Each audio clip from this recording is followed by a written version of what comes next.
ये स्पॉट को अचानक क्या हो गया? ओहो, लगता है स्पॉट मिक्सर की आवाज से डर रहा है। तो अब हम क्या करें मम्मी? ये शांत कैसे होगा?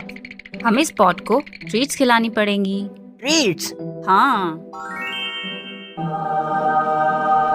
अब इससे क्या होगा मम्मी? देखो, इस समय स्पॉट डरा हुआ है, तो अगर हम उसे ट्रीट्स खिलाते हैं तो वो खुश हो जाएगा।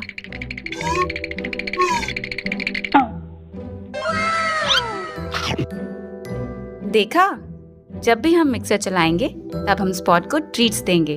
अगर हम ऐसा करेंगे तो धीरे धीरे स्पॉट समझ जाएगा कि मिक्सर की आवाज होने पर कुछ बुरा नहीं बल्कि अच्छा होता है। ओह